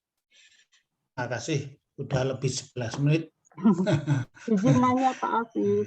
Ya, Bu Nina, silakan Bu Nina. Ya, nanti setelah Bu Nina saya minta Pak Didi nanti. Ya. Silakan. Makasih Mbak Aulia. Mbak Aulia dari jurusan biologi ya? Saya teknik elektro, Ibu. Oh, elektro. Terus sekarang di Poklit mana kalau boleh tahu? Saya di perubahan iklim, Ibu. Oh, gitu. Kira-kira yang dipelajari tadi diaplikasikan di pusat kita di mana kira-kira? Apa mungkin di Pak Mahmud ya yang dulu ada vector-borne disease kayak gitu, malaria, DBD gitu, kira-kira nyambung nggak Pak Mahmud ilmunya nih dari Mbak Aulia ini? Atau mungkin Mbak Aulia bisa dulu kira-kira diaplikasikannya di mana gitu kalau di pusat terutama di Poklit Perubahan Iklim gitu. Makasih Pak Afif, Mbak Aulia. Makasih Bu Ninong. Jadi intinya apa dari pembelajaran kita ini seperti apa sih diaplikasikan di sains atmosfer, apakah metodologinya saya lihat tadi kan cara pembacaan warna segala macam itu bisa diaplikasikan seperti apa. Karena ini materi ini sangat di kedokteran ya, misalnya di kedokteran nih terkait dengan penyakit. Silakan Mbak Aulia. Terima kasih banyak waktunya Pak Afif dan terima kasih juga pertanyaannya dari Prof. Ninong. Di sini kalau misalnya nantinya salah satu ilmu dasar yang dipahami mengenai vector-borne disease ini memang tujuannya bisa digunakan untuk membantu penelitian dari Pak Mahmud yang berfokus pada vector-borne disease meskipun dia lebih condong ke DBD. Sedangkan yang tadi, jadi bisa digunakan basic pemahaman mengenai disease ini sendiri. Nah, sedangkan untuk pengolahan citra ini nantinya bisa digunakan jika memang akan ada aplikasi-aplikasinya yang dibutuhkan PSTA berkaitan dengan data-data berupa citra pengolahannya seperti itu. Dan juga klasifikasi ini bisa juga dijadikan sebagai salah satu bentuk contoh machine learning yang sempat dibahas oleh Pak Fadlan pada kolokium seri 3, sehingga pengalamannya mungkin bisa digunakan jika nantinya memang ada proyek-proyek atau penelitian yang berhubungan dengan machine learning dan juga pengolahan citra sendiri itu sih Bu, untuk kedepannya. Tapi untuk lebih jelas proyek nyatanya masih perlu dipelajari lagi Bu sepertinya. Oke, terima kasih Mbak Aulia penjelasannya. Silakan Pak Afif, nuhun. Mohon Pak Bu Ninong. Saya mohon mungkin Pak Didi bisa memberikan komen atau pengarahan terkait dengan yang telah dipelajari Bu Aulia, aplikasinya ke sains atmosfer atau teknologinya ya. Saya lihat metodologinya bisa dimanfaatkan sebenarnya sih. Pak Didi, monggo mungkin Pak Didi bisa ngasih kesempatan Pak Didi nih. Atau mungkin Pak Didi masih sibuk ya? Saya dulu Pak Wib. Ya, silakan Pak Bun. Bu Aulia, kita juga baru tahu itu. Tadi saya tertarik dengan metodologi yang Ibu Aulia tampilkan. Di sini ada data learning dan data testing ya Bu ya. Nah, di sini kan juga di dalam Pak Edi juga mencoba menginterpretasi data citra dari kamera. Apakah dengan metodologi yang Ibu Aulia gunakan untuk menganalisis darah ini bisa diimplementasikan mungkin ya Bu ya. Jadi dalam hal ini citra hujan nanti kalau yang Ibu Aulia kan citra apakah parasit kelihatan atau tidak. Di sini digunakan untuk yang hujan. Apa memungkinkan Bu itu Bu? Kemudian ya saya juga memang tadinya di awal melihat judul Ibu juga senang karena Ibu nggak bicara masalah nyamuk, sekarang Ibu bisa masalah nyamuk, ya harapannya kita juga bisa ikut ini Bu, di transmisi malaria implementasi ke DBD. Sementara itu dulu. Makasih Bu. Makasih Pak Habib. Terima kasih Pak Mahmud. Maka Bu Mbak Aulia. Terima kasih waktunya Pak Afif. Terima kasih banyak pertanyaan Pak Mahmud. Jadi untuk yang metodologi citra hujan dari tangkapan CCTV itu, nah sebelumnya batasan masalah yang digunakan di sini, saya menggunakan citra statis Pak. Citra statis itu berarti tidak bergantung terhadap waktu. Nah kalau untuk hujan yang ini, jika kita nanti berniat untuk menjadikannya sebagai sesuatu yang bersifat real time, berarti kita perlu juga mempertimbangkan variabel waktu ini sendiri, yaitu nanti jatuhnya lebih ke citra bergerak. Nah, setahu saya metodologinya ada beberapa yang cukup berbeda, tapi sebagai dasarnya mungkin bisa dilakukan tahapan-tahapan seperti ini juga Pak. Mungkin tapi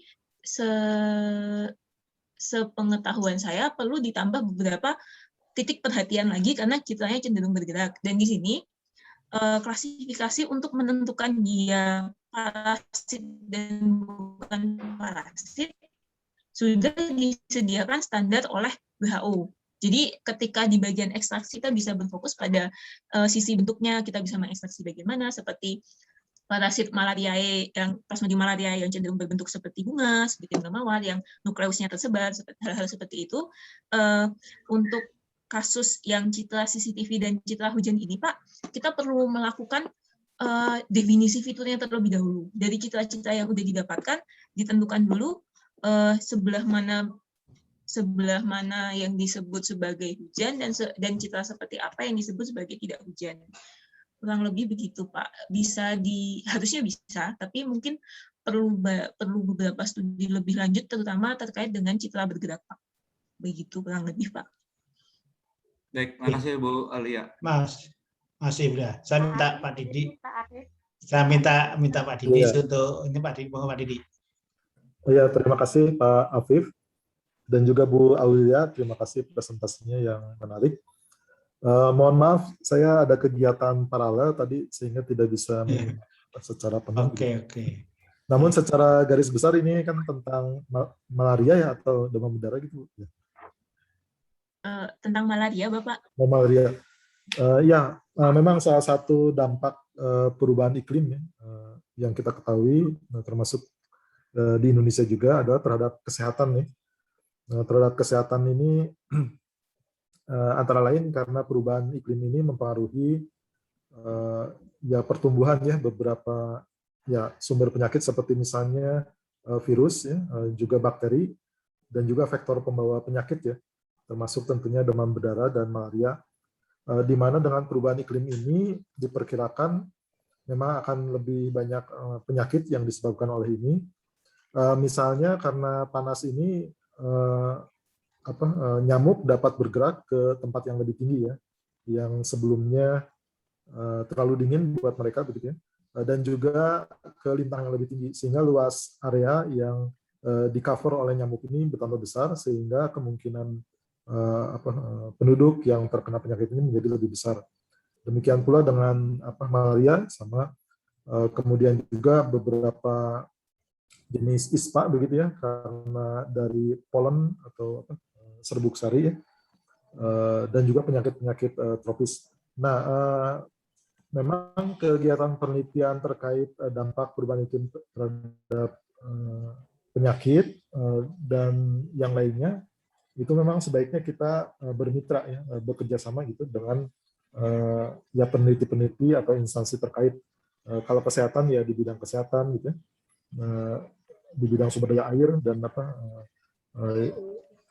lain sebagainya yang terkait. Nah, terkait dengan apa kontribusi dari PSPA barangkali ini yang dikenal dengan suatu bidang wilayah yang namanya teleepidemiologi begitu jadi bagaimana memantau epidemi itu secara jarak jauh mungkin dari satelit begitu dan juga bisa menggunakan model di mana yang kita pantau sebetulnya adalah faktor-faktor lingkungan yang memang mempengaruhi pertumbuhan tadi seperti virus, bakteri, dan juga faktor pembawa penyakit. Dan ini kalau saya lihat sudah banyak diaplikasikan oleh NASA termasuk di Afrika yang teleepidemiologi ini, walaupun di Indonesia sepertinya masih sangat kurang Dan kita perlu, saya kira, mengembangkan ini juga bekerja sama dengan instansi lainnya yang ada di Indonesia Nah, terkait demam berdarah atau malaria, kalau nggak salah malaria early warning system berbasis satelit itu sudah diaplikasikan di Afrika gitu di Burkina Faso kalau nggak salah. Mungkin bisa dicetak, bisa dicek Burkina Faso. Dan juga terkait demam berdarah, karena ternyata ada korelasi yang sangat kuat gitu antara curah hujan dengan nyamuk pertumbuhan nyamuk. Nah, kita juga di sini memang yang namanya air gitu ya, dan juga suhu itu mungkin merupakan faktor-faktor penting yang mempengaruhi pertumbuhan apa namanya nyamuk ya di suatu wilayah. Dan ini mungkin masukan saya, kita juga perlu melihat ya bukan hanya apa namanya temperaturnya berapa atau airnya berapa, tapi perubahannya begitu, karena biasanya sistem biologis itu mencoba mendeteksi perubahan yang terjadi. Misalnya suhu meningkat, telur-telur menetas ya seperti itu, atau air meningkat, bukan nilai suhunya itu sendiri. Jadi kalau misalnya temperaturnya panas tapi tetap segitu, tidak menjadi trigger ya, atau pemicu. Nah, jadi selain dari apa namanya nilai-nilai dari parameter tersebut, ya data atau perubahan dari parameter tersebut perlu dicek. Ini berkaitan dengan penelitian juga yang telah dilakukan sebelumnya. Memang masih di wilayah Bandung, gitu. Itu misalnya demam berdarah itu di Bandung itu banyak terjadi di Februari dan Agustus ya. Kalau Februari itu kita lihat ya memang itu kan curah hujan tinggi ya, dari Januari puncaknya mungkin sampai Maret gitu. Kemudian bulan Agustus, mengapa bulan Agustus begitu kan? Agustus kan kering gitu kan. Nah kalau dilihat lebih detail lagi, ternyata memang pada Februari itu terjadi peningkatan suhu ya, yang signifikan di Bandung, dan juga pada bulan Agustus terjadi peningkatan suhu yang signifikan di Bandung, sehingga data dari suhu ini mungkin sangat penting untuk dipertimbangkan ya sebagai trigger, dan ini seharusnya bisa dimonitor ya dengan satelit gitu ya, dengan AWS kalau ada gitu, dan juga tentunya dari model-model ya, model-model seperti WARF, Sadewa yang kita apa namanya miliki.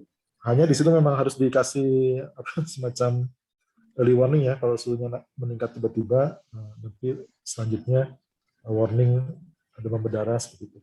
Ya contohnya harus diturunkan lagi istilahnya. Ya barangkali itu saja Bu Aulia. Mohon maaf mungkin mudah-mudahan nyambung gitu dengan yang sudah disampaikan. Pak Afif, demikian dari saya.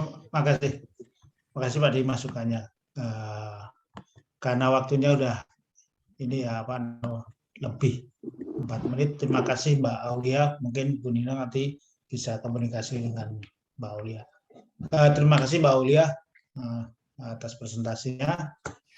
Kita lanjutkan pembicara ketiga, Mbak Anida ya, Mbak Anida. Silakan Mbak Anida. Waktunya Pak Afif, izin share screen.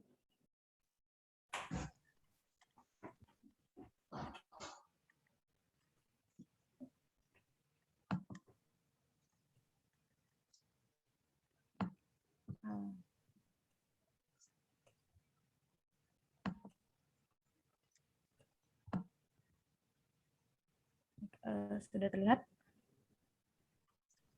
Aduh, mohon maaf sebelumnya sepertinya. Ya, udah. Deh, Pak. Silakan.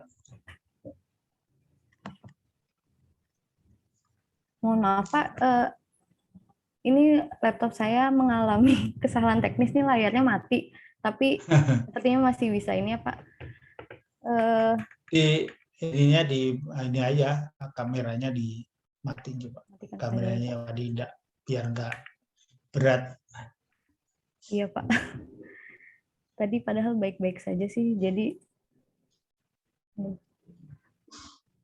mungkin ini, aduh mohon maaf ini baru banget terjadi gitu tadinya enggak. Mungkin Mas Odon boleh minta tolong bantu di share screen karena saya dan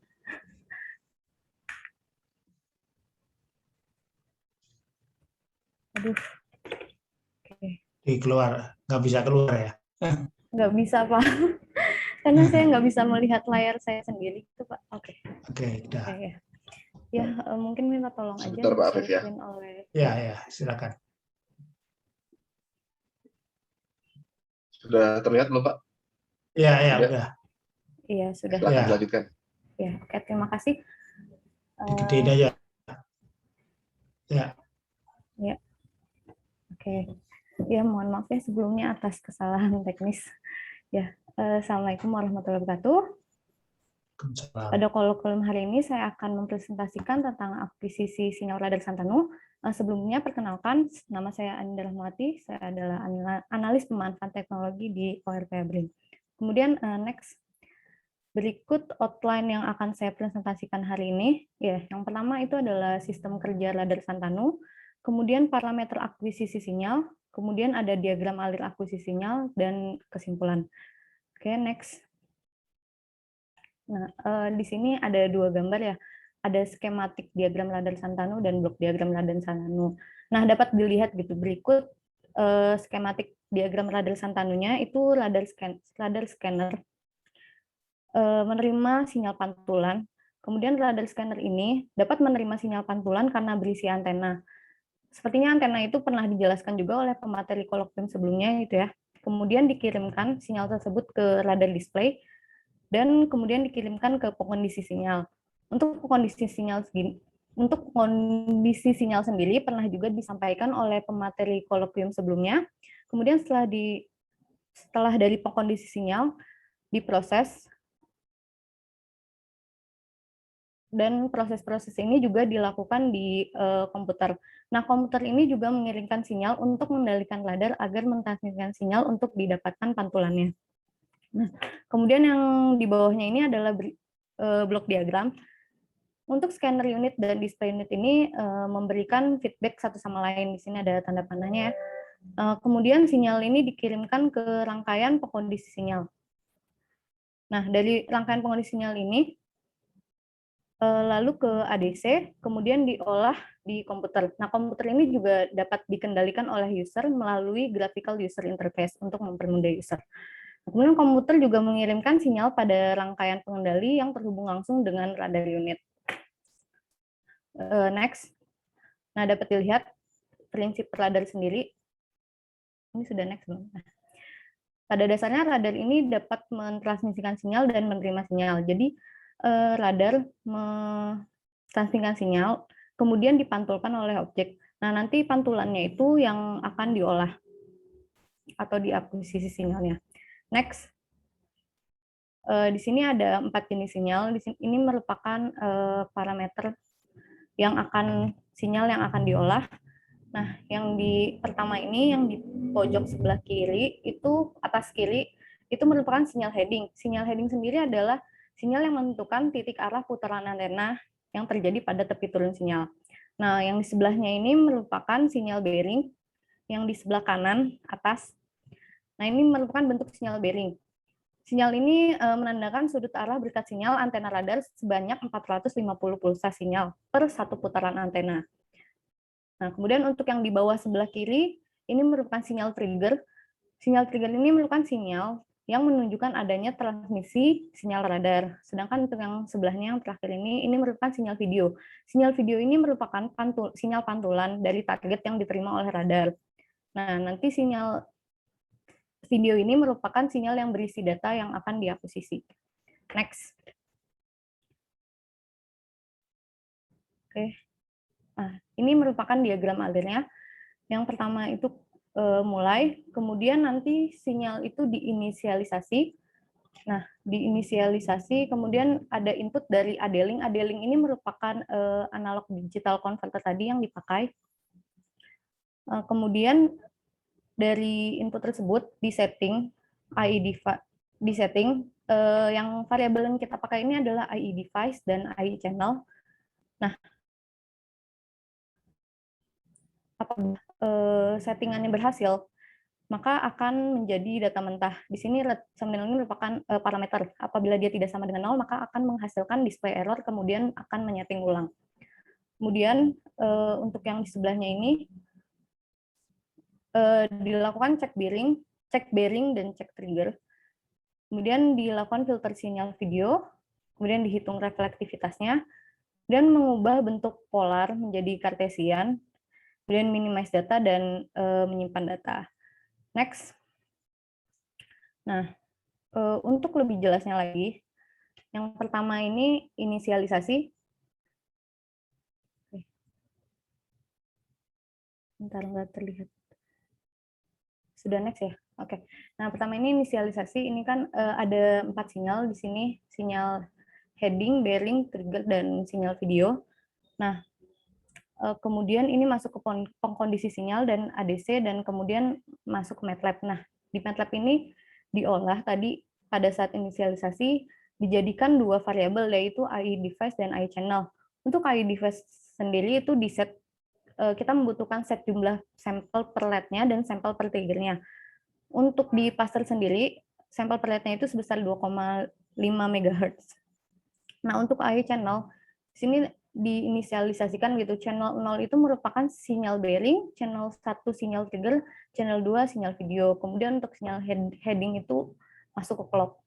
Kemudian dari variabel ini dijadikan data mentah, yaitu untuk data pertama itu menjadi sinyal bearing, data kedua sinyal trigger, dan sinyal video. Nah, dari data ini, next.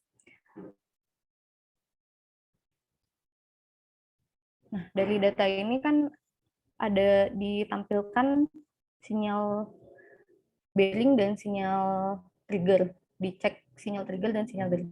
Mohon maaf, sudah next belum ya? Oke. Ya, cek bearing apa yang filter ya? Yang cek bearing, cek bearing. Oke. Sorry. Oke, di sini ada bentuk sinyal bearing dan bentuk sinyal trigger.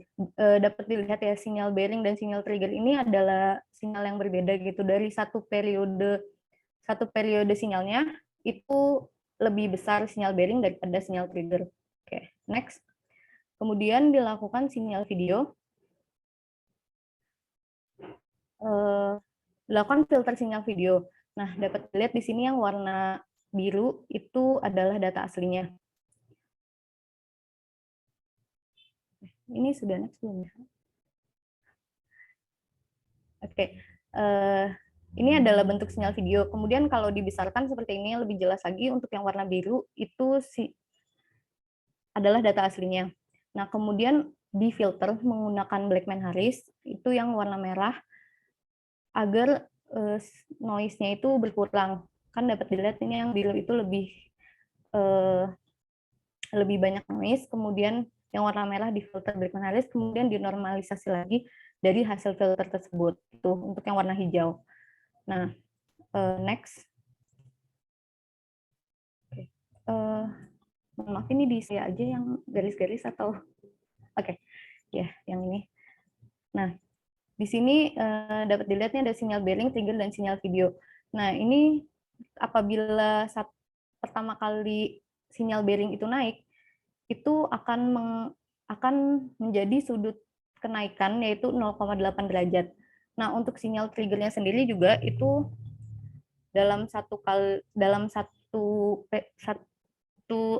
bin, dibilangnya itu satu bin, itu sebesar 60 meter. Nah, jadi diambil nih sinyal videonya, dari untuk bearingnya itu sebesar 0,8 derajat sudutnya, sedangkan dari tiap kenaikan sinyal triggernya itu 60 meter. Oke, next. Untuk sinyal video itu kan masih memiliki ground clutter, atau jadi ketika kita ambil itu sinyal videonya itu masih ada clutter lainnya. Nah, maka clutter ini merupakan data atau sinyal yang terbaca oleh radar, namun itu bukan hujan. Sedangkan yang ingin kita baca itu kan merupakan data hujan. Maka dibuatlah peta clutter yang diambil ketika kondisi itu sedang tidak hujan. Nah, kemudian dikurangi dengan data yang sedang kita olah. Nah, di sini dapat dilihat gitu untuk max clutternya, atau di sini ground clutternya, peta clutternya itu yang warna biru. Kemudian nanti yang warna merah, ini yang warna merah nanti itu dikurangi dan menjadi sinyal video yang sudah difilter. Oke, next. Nah, kemudian ini dihitung reflektivitasnya dengan rumus berikut ya. Dan setelah dihitung reflektivitasnya, dikoreksi atenuasinya. dan dikoreksi volumenya.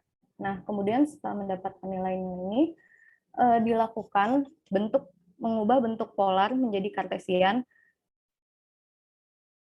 Kemudian dilakukan minimize data, yaitu mengubah datanya menjadi integer 64 agar storage-nya itu lebih kecil sehingga penyimpanannya akan lebih hemat gitu ya.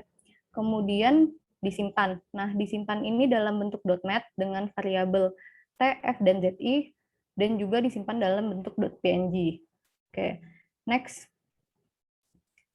Kemudian ini adalah hasil dari akuisisi sinyal. Ini di sebelah kiri itu data tidak hujan, dan yang sebelah kanan itu data saat hujan. Dapat dilihat perbedaannya gitu. Cuman untuk di sini data tidak hujan ternyata masih ada sedikit berkas noise. Ini sebenarnya tidak semua data seperti ini, ada juga yang bersih.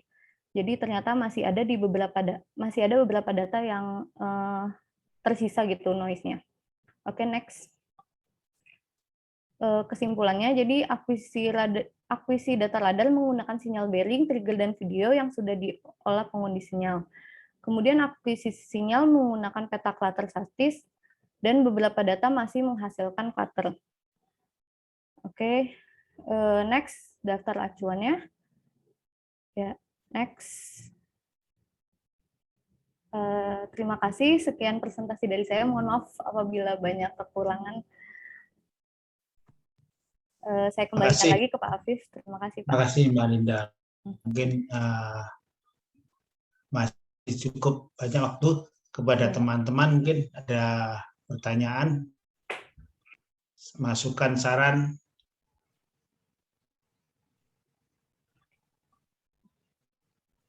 Pak Halim resen tuh Pak Afif. Ya, Halim, silakan Pak Halim. Terima kasih Pak Afif. Tangannya di sudut, saya nggak lihat. Terima kasih. Waalaikumsalam warahmatullahi wabarakatuh. Pak, ini ada generasi baru nih. Ya, pertanyaan saya mungkin karena memunculkan tadi persamaan, ini juga barangkali untuk yang fresh ya, ingin tahu fungsi, karena antena radar itu sebenarnya kan punya sudut ya, sudut kurang lebih 23 kalau nggak salah, sudut tembaknya ya. Nah, di persamaan reflektivitas itu ada nggak sih fungsi daripada persamaan, fungsi dari sudut, fungsi sudut, jadi sudut tembak dari antena itu di persamaan menemui nggak? Karena itu barangkali kalau kita misalnya tujuannya kalau misalnya diperkecil tentu berpengaruh barangkali ke sinyal yang tangkapannya ya, ke kekuatan sinyal tangkapan atau seperti apa, mungkin itu tertarik. Terus kemudian satu lagi ya, walaupun ini agak memang teoritis ya, tapi barangkali yang belajar pernahkah mungkin open discussion ini ya, kalau objek lain misalnya pesawat gitu ya, apakah ketangkep enggak, atau balon selain hujan gitu ya, karena putarannya sebenarnya relatif, kalau pesawat kekencangan, tapi kalau balon gitu ya, balon misalnya, balon maksud saya adalah balon radiosonde misalnya nih, bisa ketangkep, ini punya manfaat nanti sebagai data pengembangan ya, deteksi dari trajektori balon secara radar, walaupun balon itu sendiri punya GPS, barangkali untuk sebagai pengembangan dari radiosonde radar maritim ini yang kita miliki ini, barangkali juga bisa dieksplor, mampu mendeteksi benda yang kecepatannya barangkali ya yang nggak kencang gitu ya. Kalau pesawat terlalu kencang karena putaran daripada antena itu kan rendah, seperti radar, seperti balon, barangkali bisa punya manfaat lain. Gitu Pak Afif, ada 2. Makasih. Terima kasih Pak Halim. Silakan Mbak Nida. Oke, terima kasih pertanyaan Pak Halim. Nah, terima kasih Pak Afif atas waktunya. Untuk tadi pertanyaan yang pertama ya, untuk sudut di persamaannya. Tadi sudut tembak itu Pak, sebetulnya ini Pak, untuk menghitung reflektivitas sendiri kan tadi DBZ sama dengan 6,02 dikali ln AD sekon. Nah, untuk yang tadi dari nilai-nilai yang dari radarnya, yang dibaca radarnya itu langsung masuk ke nilai AD sekonnya itu Pak. Jadi untuk nilai yang terkait dengan seperti tadi, seperti teknis radar dan lain-lainnya itu sudah langsung masuk ke variabel yang tadi AD sekonnya itu sendiri. Mungkin kalau bisa dibantu, Mas Odon dibantu lagi tampil presentasinya yang tadi persamaannya gitu.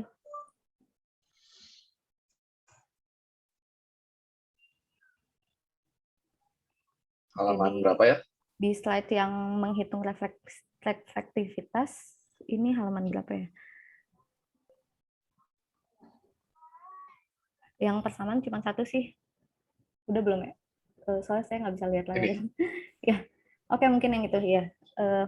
Iya Pak, yang ini Pak. Ini itu langsung diolah gitu untuk sudutnya itu langsung masuk ke yang AD sekon itu Pak. Untuk pertanyaan kedua, tadi objek lain itu ketangkap atau enggak? Nah, untuk radar Santanu sendiri, objek lain yang ground clutter itu yang dia diam itu masih ada yang tertangkap Pak, makanya tadi perlu difilter oleh peta clutter.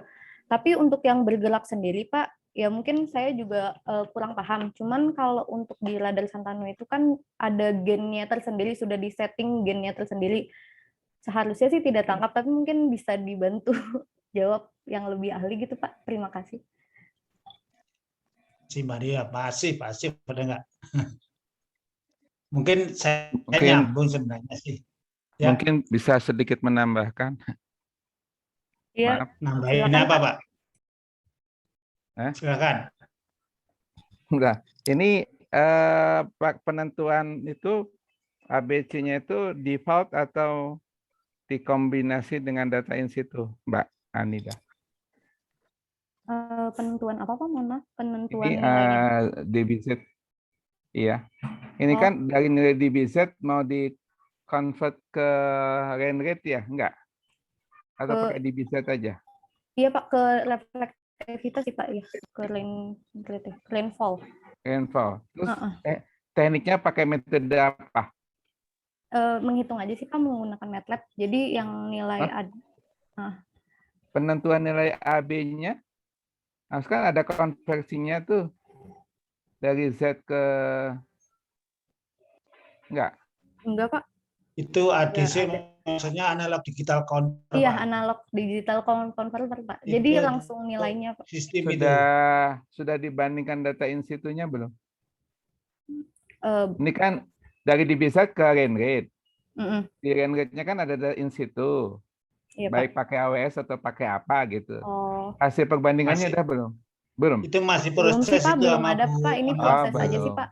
Masih proses sama Bu siapa? Butin. Gitu. Enggak. Ini pakai metode kan ada dua metode ya. Satu yang metode apa? Pernah dibandingkan dengan radarnya BMKG enggak? Radarnya BMKG itu setahu saya sih Pak karena jauh Pak. Iya, jauh belum ini ada. Lokasinya nggak pas. Enggak, asalnya radarnya BMKG kan bisa mencakup 250 km Pak. Itu big radar Pak. Jadi ini pun Bandung masih tercover sama mereka gitu Pak. Posisi hujannya yang nggak pas di atasnya. Oh ya udah, berarti penentuannya masih pakai default ya? Iya Pak, belum sampai situ sih Pak untuk dibandingkan. Oh ya udah. Enggak, soalnya ada dua metode, terus masing-masing metode ada kelebihan dan kekurangannya. Kenapa harus pakai DBZ? Kenapa kok ada masalah ketika di-convert ke rain rate nanti, dan kira-kira terbaiknya seperti apa gitu ya. Ini berapa menit sekali sih? 2 menit Pak. Hah? 2 menit. 2 menit ya? Tiap 2 menit ya datanya. Setiap 2 menit. Pada ketinggian? Ketinggian itu sekitar 11 meter sih Pak. Kalau di Pasteur ya kan beda-beda sih Pak. Maksud saya dia dia kan sistemnya berputar ya. Nah itu ketinggiannya stabil pada 2 kilo atau dia men-scan? Oh, scan, Pak. Scan dari lapisan berapa ke lapisan berapa? Oh, saya kurang ini sih, Pak. Oh my God. Kurang ingat, Pak. Kurang ingat. Ya ada. Untuk antenanya sih itu ya. Ada Pak, itu ada antenanya. Iya. Ya udah nggak apa-apa. Soalnya beda ya ketika yang radarnya yang punya mana gitu, yang punyanya Jepang itu kan dia stabil di 2 kilometer. Sementara ini kan dia scan dari luasan tertentu. Ya udah, makasih infonya. Ya, nanti kasih, aja Pak. Ya kalau presentasi lagi. Oke, Pak. Baru juga pemula. Ya udah, makasih. Assalamualaikum warahmatullahi wabarakatuh. Makasih Pak Afif. Terima kasih Pak Edi. Mbak Dinda, mungkin sebelum habis nih. Tadi kan ada sinyal yang bukan hujan tuh, bisa kadang-kadang ada, kadang-kadang enggak. Sebenarnya itu kan klater ya, klater yang bisa mungkin pasif juga sih. Kalau klaternya tetap, misalnya warnanya dibedain misalnya, terus nanti baru difilter dari warnanya supaya klaternya juga nggak muncul. Sebenarnya udah dilakukan sih pasti, cuman saya kurang tahu persis metodenya seperti apa. Tadi kan bisa ada, bisa enggak. Berarti kan masih bisa terdeteksi dan kadang-kadang enggak. Nah, dari warna yang muncul itu sebenarnya kan bisa difilter, nggak tahu secara software atau secara apa ya. Kalau secara hardware-nya mungkin Pak Asif sudah lakukan mengenai seperti itu. Mbak Anida juga harus tahu persis bagaimana memfilter terkait dengan klater itu. Kalau dideteksi, masih ada lagi. Nah, kalau bisa membedakan warna klater dengan warna yang lain, nah itu difilter juga bisa hilang nanti, kira-kira gitu. Mas Asif mungkin banyak tahu itu nanti Mbak Linda bisa ini. Itu aja Pak Linda. Dari teman lain mungkin ada nggak yang masih mau memberikan masukan atau? Saya Pak. Monggo Pak Mahmud. Bu Anida, tadi disampaikan bahwa ada 2 citra yang utama, yaitu dikala hujan dan tidak hujan. Dikala tidak hujan, tadi masih ada noise. Nah, dengan adanya noise tersebut, apakah tidak mempengaruhi kepada interpretasi hasil, Bu? Karena kan mungkin lebih banyak tidak ada hujannya daripada ada hujan ya, Bu ya? Ya, Pak. Itu aja, Bu. Makasih, Bu. Ya, terima kasih Pak atas pertanyaannya gitu. Sebetulnya ini kan saya hanya menampilkan 2 data dalam waktu yang dalam waktu yang berbeda dari 1 hari. Itu kan data itu ada 24 jam dikali 60 dikali 2 setiap 2 menit ya Pak. Nah, sebetulnya tidak semua data seperti ini. Kebetulan yang saya sampling kemarin untuk presentasi ini itu ada berkasnya sih Pak gitu. Jadi ini paling hanya 1 atau 2 dari sekian data yang bersih gitu Pak. Jadi sih seharusnya kalau misalkan ada data seperti ini, seharusnya tidak banyak mengganggu hasil datanya sih, hasil nilai reflektivitasnya sih Pak. Itu sih Pak. Oh, jadi itu cuma sesaat aja ya Bu ya? Tidak setiap, bukan sebagai acuannya. Oh, ya. Baik, ya, makasih, Bu. Bukan acuan sih Pak. Sebetulnya ini hanya sedikit gitu Pak dari sekian data Santanu yang disimpan gitu. Kebetulan aja saat saya sampling itu dapetnya yang sedang ada berkas sinyalnya gitu sih Pak. Oke, makasih Pak Mahmud. Makasih Mbak Ninda. Harapannya Mbak Ninda nanti bisa mengkoleksi data-data, klater-klater yang dikumpulin, terus yang ada hujan kumpulin, mana yang ada hujan ada klater, kita bandingin, dan nanti bisa memulai belajar memfilter gitu ya, kira-kira gitu. Kalau yang pas ada hujan sama klater menyambung, bisa jadi intersection ataupun bertumpuk ya. Tadi seperti itu, kalau kita tahu datanya banyak, itu nanti bisa membuat analis software atau aplikasi yang memisahkan tadi Mbak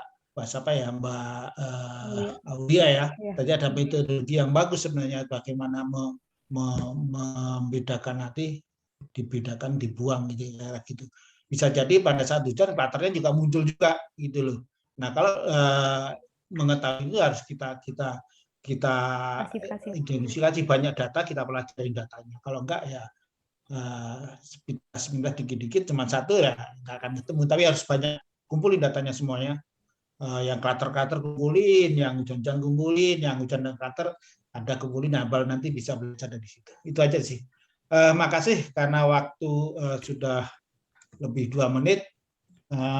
Makasih buat Mas Sukri, Mbak Aulia dan Mbak Nida atas presentasinya sangat menarik. Jadi banyak yang kita peroleh dari kolokium sharing ilmunya ini, dan saya juga banyak masukan ide gitu dari teman-teman. Sebenarnya ya kita harusnya banyak diskusi di lapangan sih ya, karena waktunya juga belum ada, jadi agak susah. Terima kasih. Waktu saya kembalikan ke Mas Romdon. Nanti mungkin Pak Didi ada penutupan.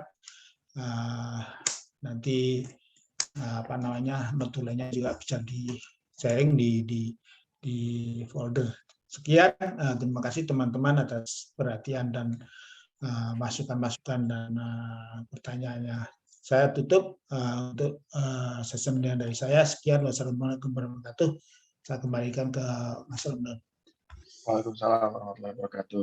Terima kasih Pak Afif yang sudah memandu kolokium seri 9 hari ini, dan juga kepada semua materi ya, Mas Sukri dan Mawan, Mbak Aulia.